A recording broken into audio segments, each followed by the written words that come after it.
Сәлеметсіңдер ме балалар? Бүгін әдебиеттік оқу 16 сабақ. Бүгінгі тақырып жақсылық жасау борышың. Бүгінгі сабақта сурет бойынша мәтінді әңгімелей аласың. Бірінші тапсырма: жақсылық жасау дегенді қалай түсінесің? Отбасы, табиғат, мектеп үшін қандай жақсылық жасай алатыныңды тізіп жаз дейді балалар. Отбасым үшін ата-анама көмектесемін, үй жинаймын. Табиғат үшін қоқыс тастамаймын, ағаш отырғызамын.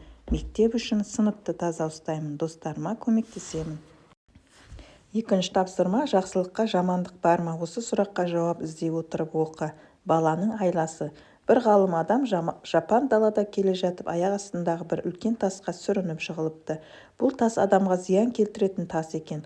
Жолдан алып тастайын деп ойлады. Сол оймен тасты көтеріп еді, астынан сандық шықты. Сандықты ашып еді, ішінен бір жылан шығып ғалымға ұмтылды. «Шағамын» деді. Ғалым айтты: «Мен сені қараңғы тар жерден тұтқындықтан жарыққа шығардым. Жақсылыққа жамандық бар ма?» Жылан айтты: «Бар». Ғалым айтты: «Олай болса біреуге жүгінелік. Төре саған тисе шағарсың». Жылан да бұл сөзге тоқтады.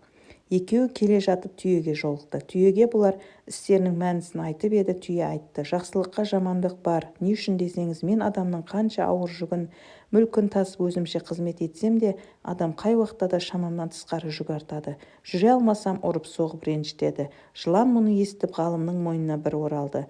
Мұнан шығып жеміс ағашына келіп жүгінді. «Жеміс ағашы жақсылыққа бар. Не үшін? Жақсылыққа жамандық бар. Не үшін десеңіз, менің жемісімнен қанша адам күн көріп пайдаланып тұрса да, жемісімді қолымен алмай, түбімнен қатты ұрып, жемісімді жерге түсіріп алып жейді». Жылан ғалымның мойнына тағы бір оралды. Одан кейін итке жолығады. Ит те айтты: «Жақсылыққа жамандық бар. Мен күні-түні ұйықтамай иемнің мүлкін, малын бағып қызмет қылып едім. Ақырында мен қартайып ауру болған соң ұрып қуып жіберді».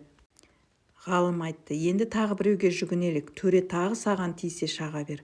Содан шығып ойнап жүрген бір топ балаға келді. Ішінде бір бала ғалымға сәлем берді. Ғалым сәлемін алып сол балаға істің жайын айтты. Бала естіп болып: «Ей ата, бекер сөйлейсің. Осы қолыңдағы кіп-кішкентай қобдишаға мойныңа үш оралған әйдік жылан сыюшы ма еді?» дейді. Сонда жылан айтты: «Бұл сөз рас» деп, бала тіптен нанбаймын, бұл сөзге көзбен көрмей кісі нанып болмайды деді. Сонда жылан баланы нандыру үшін барды да иіліп манағы қобдишаға кіріп жатты. Бала сонда тарс еткізіп сандықты жауып бекітті де ғалымның қолына берді. «Апарып алған орныңызға қойыңыз» деді. Ыбырай Алтынсарин: бұл жерде балалар төрелік дегеніміз шешім екен. Әйдік деген үлкен, жүгінді деген бағынды, айтқанына көнді деген мағынаны береді екен. Үшінші тапсырма: түсініп оқы. Әңгіменің авторы туралы әңгімеле. Ыбырай Алтынсарин жазушы, ақын, ағартушы, ұстаз.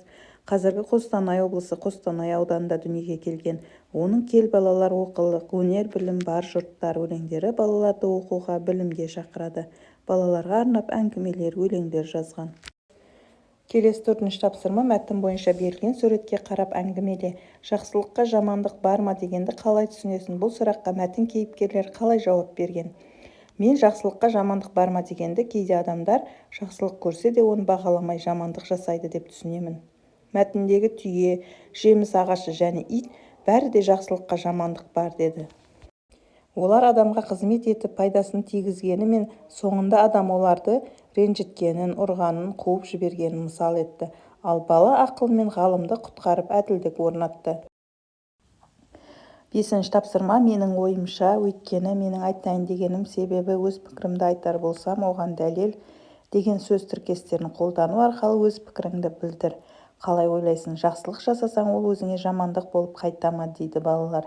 Менің ойымша, жақсылық жамандық болып қайтпайды. Өйткені әр іс өз иесіне қайтып келеді. Менің айтайын дегенім, адам не ексі, соны орады.